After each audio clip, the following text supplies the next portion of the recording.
Assalamualaikum warahmatullahi wabarakatuh.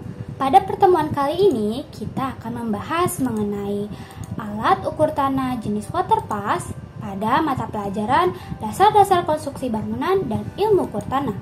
Pada pertemuan satu ini memiliki kompetensi dasar, yaitu menerapkan proses pelaksanaan pekerjaan dasar-dasar survei dan pemetaan, dan memiliki indikator pencapaian kompetensi sebagai berikut. Lalu, apa saja yang akan kita bahas pada pertemuan kali ini? Yaitu ada pengertian pesawat penyipat datar, yaitu waterpass, ada tipe-tipe waterpass, bagian-bagian dari waterpass, alat dan bahan untuk pengukuran lahan, dan prosedur pengukuran jalan menggunakan waterpass. Nah, sebelum itu, kalian tahu tidak sih apa itu waterpass? Waterpass merupakan alat ukur tanah jenis optik, yang mana adalah suatu alat ukur tanah yang dipergunakan untuk mengukur beda tinggi antara titik-titik permukaan bumi, dan memiliki fungsi yaitu untuk mengukur sudut horizontal, beda tinggi, dan jarak optis. Waterpass ini memiliki beberapa tipe. Yang pertama ada dumpy level, tilting level, reversible level, dan automatic level. Kita masuk kepada bagian-bagian waterpass tipe NA20. Nah, di sini ada skrup pengatur gambar yang berfungsi sebagai pengatur kejelasan gambar. Lalu ada skrup diafragma, yaitu untuk mengatur kejelasan benang bacaan, benang atas, benang tengah, dan benang bawah. Lalu ada skrup fokus objek, yang mana berfungsi untuk mengatur derajat bayangan atau kejelasan objek yang dibidik. Lalu ada penggerak halus horizontal untuk menggerakkan derajat, dan ada skrup fatamorgana, yaitu untuk penghilang fatamorgana yang diakibatkan oleh sinar matahari. Lalu ada penggerak halus horizontal yang berfungsi untuk menggerakkan derajat. Ada lensa teropong untuk menerima objek yang dibidik. Lalu ada nivokotak untuk mengetahui tingkat kedataran pesawat. Kemudian ada visir, yaitu sebagai patokan penembak secara kasar. Lalu ada piringan.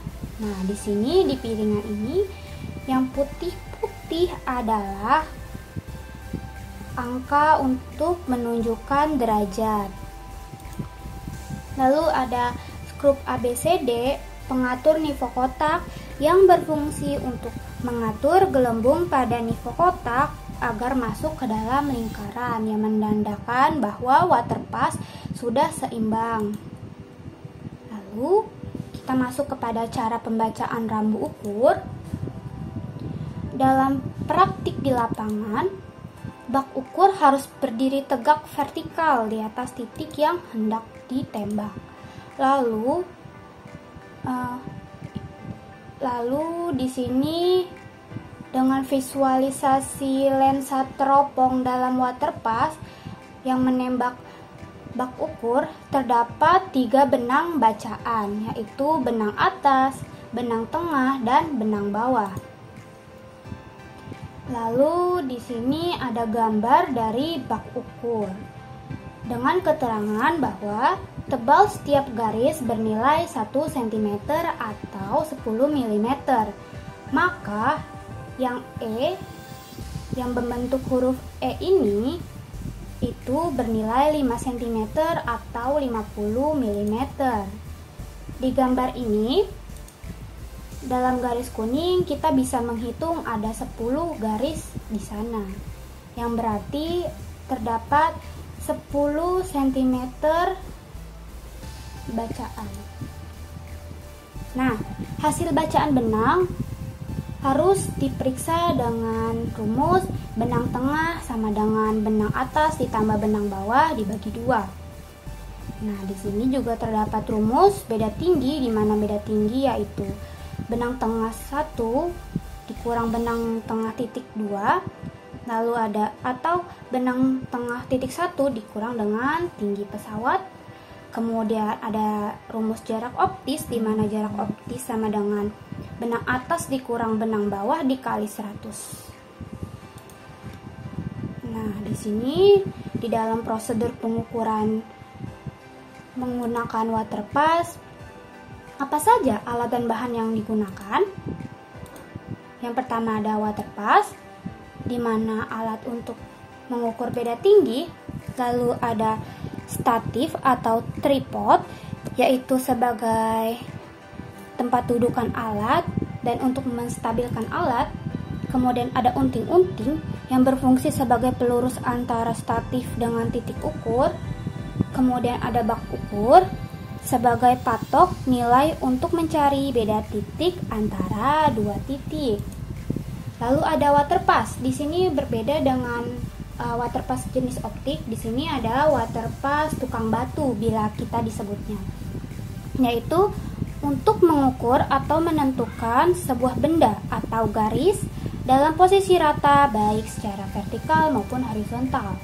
Kemudian ada meteran, yaitu sebagai pengukur jarak antara dua titik. Ada payung untuk melindungi waterpass dari sinar matahari atau hujan, karena lensa teropongnya itu sangat peka terhadap sinar matahari. Lalu menggunakan APD, lalu ada patok sebagai batas titik pengukuran, lalu ada pengukur atau penanda lain yang menandakan titik. Kemudian ada formulir laporan dan alat tulis. Nah, kita masuk kepada prosedur pengukuran dengan waterpass. Langkah 1, yaitu siapkan alat dan bahan beserta formulir pengukurannya.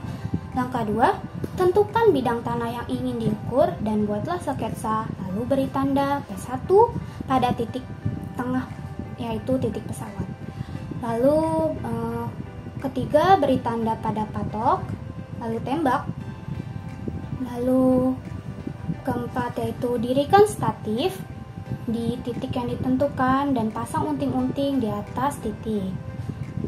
Lalu atur kedataran statif dengan waterpass.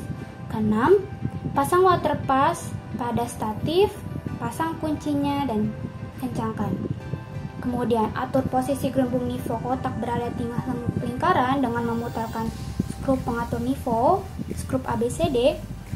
Lalu gelembung nifo diperiksa dengan memutarkan searah jarum jam untuk mengetahui keseimbangan dari titik waterpass. Lalu ukur tinggi pesawat dari tanah ke as teropong dengan meteran, bidik. Lalu ke-10, bidik bak ukur dengan visir.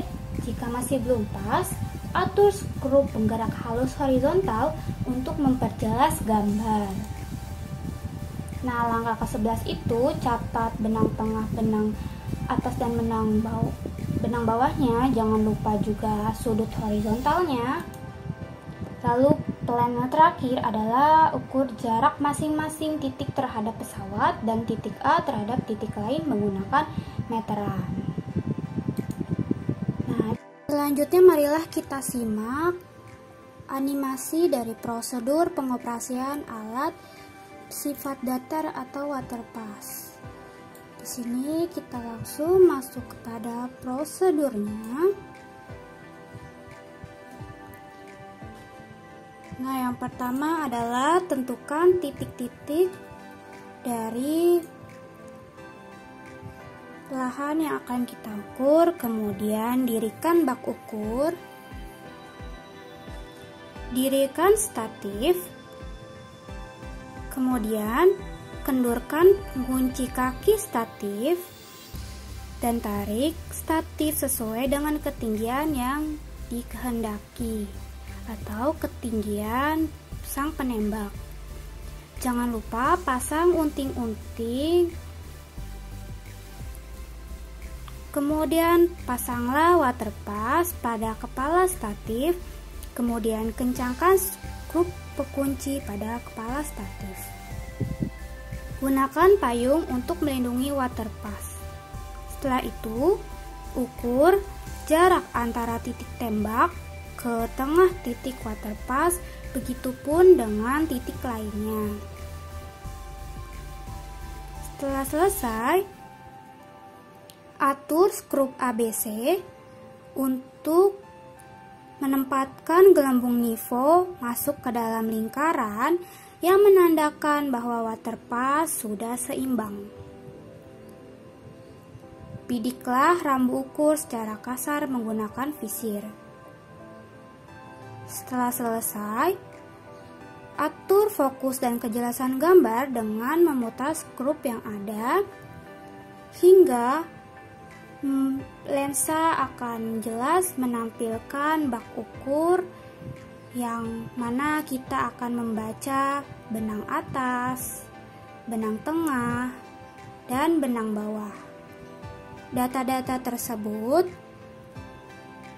jangan lupa kalian catat sebagai lembar kerja dan akan diolah datanya. Nah, di sini juga terdapat video yang dapat kalian tonton untuk mempertajam pengetahuan kalian di mana mengukur di lapangan menggunakan waterpass. Dan selanjutnya adalah contoh soal sederhana dengan data berikut di mana diketahui BA yaitu 2441 mm, BT-nya tidak diketahui dan BB-nya sama dengan 2049 mm. Dari data-data tersebut, berapa BT yang didapat? Apakah hasil perhitungan kalian sudah sama dengan kunci jawaban? Kemudian, berapa jarak optisnya? Apakah jawaban yang kalian dapatkan sama dengan kunci jawaban? Baik, sekianlah materi pada kali ini. Kurang lebihnya mohon maaf. Wassalamualaikum warahmatullahi wabarakatuh.